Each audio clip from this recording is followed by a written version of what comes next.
안녕하세요, 곤팀장입니다. 5분이면 볼 수 있는 이번 영상을 통해 여러분이 이제껏 쌓아온 브랜딩에 대해 점검해보는 시간을 가져보시면 당장 다음 주부터 수익에 큰 변화가 생길 거라 확신합니다. 정말 간단하고 쉽게 수익화까지 최단 기간으로 잡을 수 있는 5가지 브랜딩 구축법에 대해 알려드릴 거예요. 저는 이 5가지 요소를 단 1시간 만에 걸쳐 세팅한 뒤 9일 만에 현재 300만원 가까이 매출을 일으켰어요. 뻔한 내용 다 배제했으니까 안심하고 뒤로 가기 안 누르셔도 됩니다. 긴 말 없이 바로 시작할게요.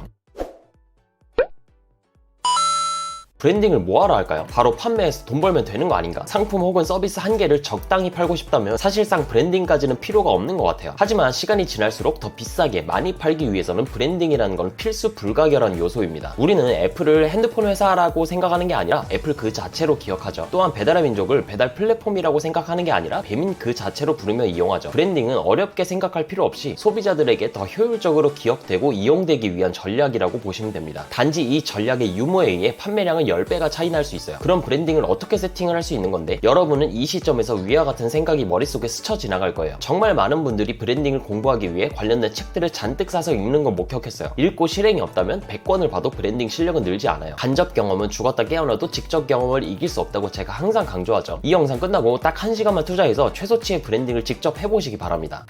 여기서부터는 여러분의 이해도를 높이기 위해 최근 비완벽하게 만든 강연기획사 그로우픽의 실제 구축 사례와 함께 설명드려볼게요. 1번, 차별점이 대입된 철학. 살면서 쉽게 볼 수 없는 사람들만을 섭외해 세상에 없던 강연을 만들다. 차별점. 1. 모집을 하는 게 아닌 100% 제안을 통해 연사를 섭외. 2. 사전 인터뷰를 통해 극최신 인사이트를 기반으로 한 뻔하지 않은 강연 커리큘럼 제작. 3. 매번 다른 기획으로 손익분기점이 넘는 그 순간부터 반절 이상을 혜택에 투자. 인기 있는 브랜드가 되기 위해서는 수많은 업체들 중 고객이 우리 브랜드를 선택해야 할 명분을 반드시 제시해야 합니다. 철학이 남들과 비슷하고 추상적이면 결국 대체되기가 쉬워요. 그렇게 우선적으로 현 시장의 문제점들을 낱낱이 파악해야 하고 이를 극복하는 차별점을 최소 1가지에서 많게는 3가지까지 철학에 적용하는 게 시작부터 주목을 받을 수 있는 비결이에요. 철학이 1번에 나오는 이유는 이 철학을 기반으로 네이밍, 퍼스널 컬러, 로고 등등을 정할 수 있기 때문입니다. 그 정도로 철학이 중요하다는 걸 꼭 기억하고 신경 써주세요. 철학을 소개글에 포함시켜 잠재 고객들에게 효율적으로 전달할 수 있는 방법이 담긴 PDF는 설명글에 링크를 달아두겠습니다. 2번, 네이밍. 6가지 중에 네이밍이 제가 볼 때 가장 고민이 많이 되는 항목이에요. 그로우픽 또한 여러가지 라인업을 두고 며칠을 고민한 케이스인데 그 후보들로는 1. 언커먼 타임, 뻔하지 않은 시간. 2. 라스트 스피치, 혼신의 힘을 다해 마지막이라고 생각하는 연설. 3. 디벨로퍼, 우리 모두가 삶의 개발자. 3가지 정도로 추려졌지만 강연 기획에만 국한되지 않고 추후에 비즈니스를 넓게 확장하더라도 전혀 문제가 되지 않은 네이밍으로 정함에 있어 그로우픽으로 선정하게 되었습니다. 실제로 제 마케팅 교육법인 네블스쿨의 경우에는 네이버, 블로그, 스쿨이라는 의미의 네이밍인데 제가 네이버 블로그만을 교육하는 게 아니라 돈 버는 공략집으로 피버팅할 수밖에 없었습니다. 잘 나가는 기업들 중 사실 네이밍이 곧 업체 이름인 경우가 그리 많지는 않은 걸 볼 수 있어요. 많은 사람들이 이용하는 토스의 경우에도 모 회사의 네이밍은 비바라 퍼블리카라는 전혀 연관이 없는 네이밍이죠. 그로우픽은 성장을 뜻하는 그로우와 선택을 뜻하는 픽을 이어붙인 이름으로써 1. 성장을 선택, 2. 다양한 프로그램들 중 자신이 원하는 걸 선택이라는 중의적 의미를 지녀요. 이처럼 영어 2개를 믹싱하고 상황에 맞게 해석할 수 있도록 여지를 남겨두면 활용 범위가 넓어지니 이 점은 꼭 참고하세요. 그 외적으로 네이밍은 4가지를 반드시 고려하셔야 됩니다. 이것만 적용해도 진짜 수백만 원은 세이브할 수 있어요. 1. 부르기 쉽고 발음이 어렵거나 투박한 이름이라면 입에 붙지가 않아요. 2. 길지 않고 2-3글자가 밈으로 불리기 좋고 길어도 5글자 내외로 정하는 게 좋아요. 3. SEO 상으로 이득이 있고 네이버 뷰탭에 상위 노출하기 위해 가급적이면 음식점, 카페 등등의 체험단이 이미 장악하고 있는 네이밍은 피하세요. 4. 상표권이 등록되지 않은 키프리스 또는 마크인포에 검색하면 이미 상표권을 등록한 업체가 있는지를 바로 확인할 수가 있어요. 3번, 퍼스널 컬러. 제가 생각하는 브랜딩의 관점에서 퍼스널 컬러는 2가지만 지켜지면 된다고 생각해요. 1. 철학과 교집합이 있는 색. 2. 상징적인 의미로서 철학을 침해하지 않는 색. 정말 간단한 예로 파란색은 신뢰를 상징하기에 삼성과 같은 대기업이나 금융기관에서 자주 선택하는 컬러예요. 또한 레드의 경우에는 식욕을 올릴 수 있는 색이기에 요식업에서 자주 선택하는 컬러예요. 하지만 컬러에 의미를 갖다 붙이기 마련이라 조목조목 따져보자면 큰 의미가 없는 것도 사실이고요. 그래서 그로우픽은 철학의 연장선으로 흔하지 않게 쓰이는 파스텔 톤의 청록색으로 정했습니다. 색에 관련해서는 저도 전문가가 아니기에 컬러 마케팅과 관련된 이랑주 작가님의 책 2권 정도를 참고했어요. 색상에 따라 어떤 의미를 지니는지에 대해 완전 자세하게 설명되어 있으니까 퍼스널 컬러를 정하실 때 도움이 많이 되실 겁니다. 4번, 로고. 로고는 글자, 도형, 캐릭터 등등 여러가지 유형들이 있죠. 브랜딩을 하는 시작점에서는 네이밍이 바뀔 수도 있고 이 비즈니스를 쭉 가져갈지도 모르는 상황일 거예요. 그렇게 로고에 돈을 투자하고 막대한 시간을 쓰기보다 일단 어울리는 폰트에 퍼스널 컬러만 대입해서 흰, 검정 배경에 빠르게 만드세요. 저희는 그로우픽의 성장을 의미할 수 있도록 위쪽 화살표만 대입해서 로고를 돈 안 들이고 10분 만에 제작했습니다. 뭐 나중에 더 디벨롭된 로고가 나올 수도 있지만 브랜딩이 초창기에는 당장에는 빠르게 치고 나가는 게 더 중요합니다. 5번 반복 노출. 남들에게 보여질 만큼 얼추 브랜딩이 완성되었으니 이제 우리 브랜드를 고객들에게 인지시켜야죠. 이는 전적으로 반복적인 노출에 의해 결정됩니다. 광고 소재든 상세 페이지 중 한 부분이든 지루하지 않는 선에서 틈틈이 치고 빠지세요. 한두 번이 아닌 10번, 20번을 본다면 자연스레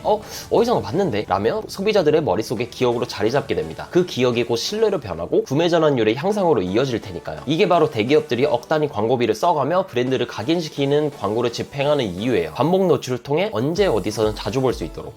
물론 그 외적으로도 홈페이지, 마케팅 채널 등등 브랜딩을 관여하는 많은 요소들이 있겠지만 판매가 일어나기까지의 최소치는 위 5가지만으로도 충분합니다. 일단 벌면서 차근차근 완성해 나가세요. 빠르게 브랜딩을 마무리한 뒤 수익화에 가장 중요한 마케팅에 집중하세요. 이번 글에서 실제 예시로 등재된 완벽하게 완성된 그로우픽이 어떻게 브랜딩이 탄탄해지는지도 한번 지켜봐주세요. 설명글에 달린 그로우픽 공식 인스타 채널에서 공지 없이 이벤트도 종종 진행해볼 예정이니까 팔로우해두시면 멀지 않은 시점에 큰 이득으로 돌아올 겁니다. 끝까지 시청해주신 모든 분들 감사합니다. 더 나은 돈 버는 꿀팁을 실시간으로 얻어가시려면 구독, 좋아요, 알림 설정까지. 저는 이만 퇴근해보겠습니다.